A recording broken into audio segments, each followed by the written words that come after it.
Okay, she barely counts. She was Robin for like 5 minutes. Oh, better than Jason Todd, who was so universally hated that the fans voted to kill him off. There's more than one Robin?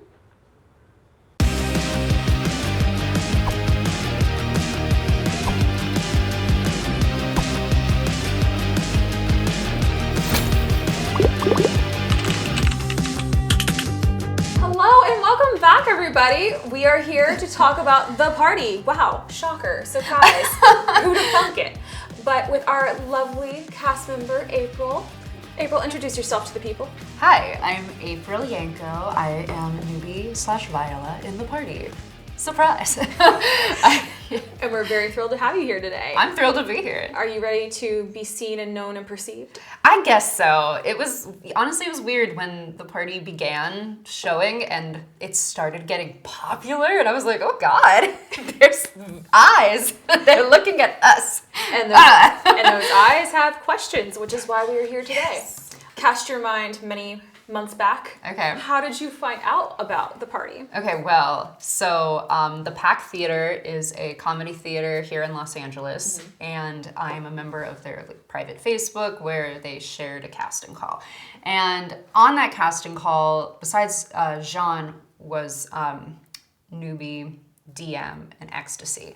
And I was like, I could, it sounds, I don't know, of course our casting is so well done, but I was like, a lot of previous roles that I had played fit more of the Ecstasy vibe, and I was like, so okay, I could do this, but then I could see elements of me that can fit DM. But I had been in a coaching acting business program where we talked a lot about being picking things that are mostly suited for us, where just our maybe natural selves are what will be shining through. And so that's why I picked Viola, because I was like, I feel like this is mostly me, this sort of, this person.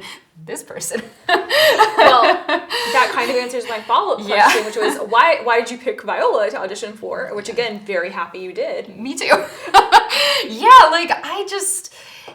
It's so silly, because a lot of my experience filming in Pittsburgh, not many people there are making comedy films necessarily, and it just, like I said, a lot of that cool kind of the bitch character, deadpan at times, that Ecstasy vibe I had played in other things, and I don't know, I was like, this is, it's maybe not my vibe that you get when you just meet me, but I can do it. But I just was I feel like Viola just feels like something that I could be, and I don't know, it just felt right.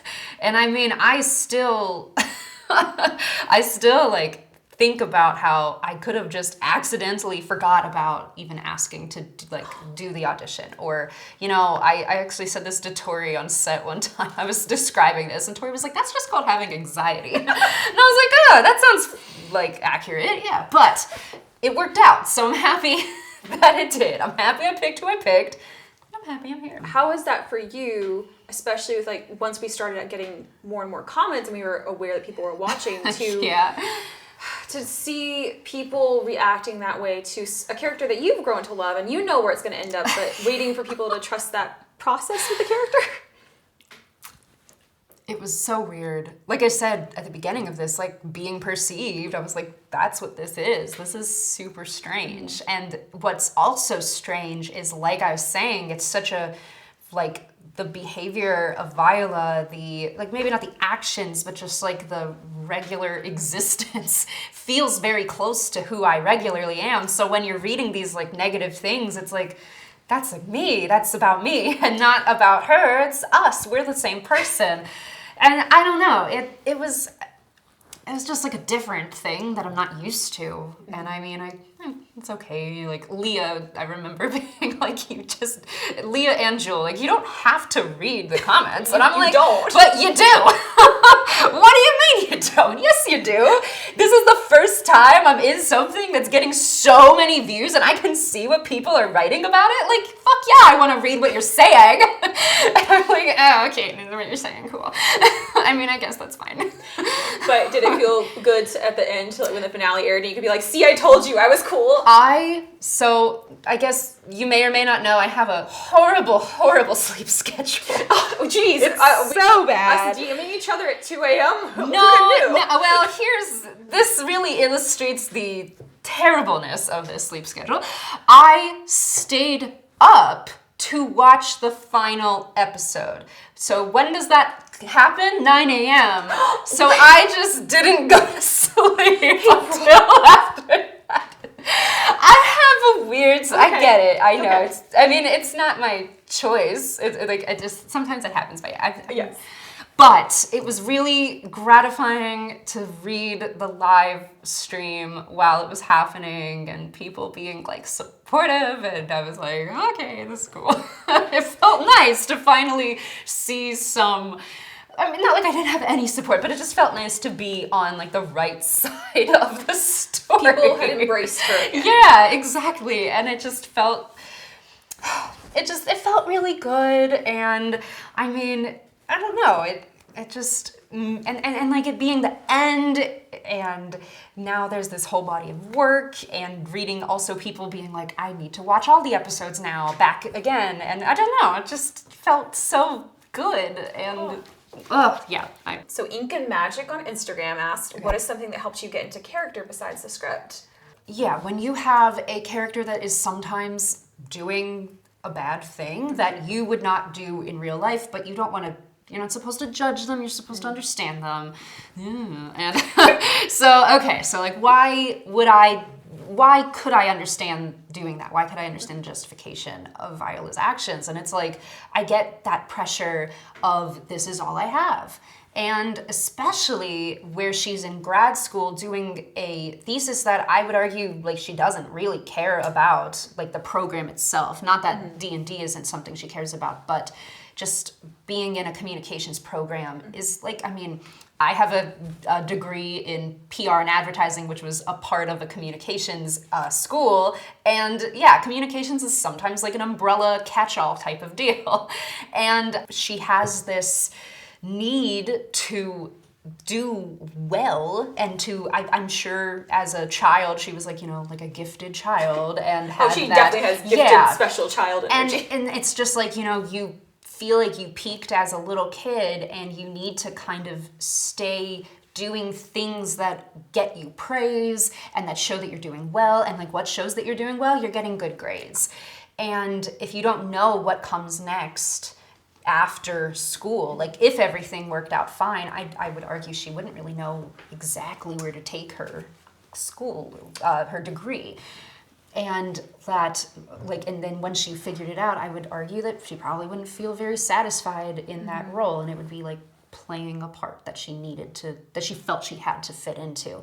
So like, I can justify this desperation kind of fucking with others' lives, where it's like, I don't know what else choices I have. I don't have anything else to do. She feels backed into a corner, yeah. Yeah, and it's not like, it's not right, but it's understandable. And in a way, it's relatable. Like, I think we've all kind of had that shitty school relationship in some fashion. Follow up to all of that, yes. Wonderful answer. I know we like to joke that Viola has more than a little bit of me in her. Yeah. But I have to ask, were you studying me on set? Because I have gotten so many comments from people in my life who watch the show and are like, is Viola you? She reminds me a lot of you. When people would say after a take that was like so you, I'd be like, yes, I did it. Like it felt really good and satisfying because like it put together like, oh, this yeah, we kind of want that to happen, and it just felt nice. But yeah, being like talking with you, seeing how you kind of behave, yeah, just yeah. A little like that. It's not like in oh I have to do like exactly what Geneva does, but like yeah, but and then like towards the beginning of our time, when my room was your room before that wasn't the case. Yes. I was like looking at your books and looking at your stuff, and I was just like like Geneva and I seem to have a lot of things in common that we're interested in. Maybe like younger reading books that shaped us that we still like enjoy now. So it kind of I definitely can sign off on that theory. Yeah, it did get a little uncanny valley at times, not gonna lie, but you know what? Love to see you taking inspiration and running with it to make something new and wholly your own. So, but anyways, thank you for chatting with me, April. Thank you for having me. We will be back next week to talk more with the always lovely and scintillating April. Come back soon.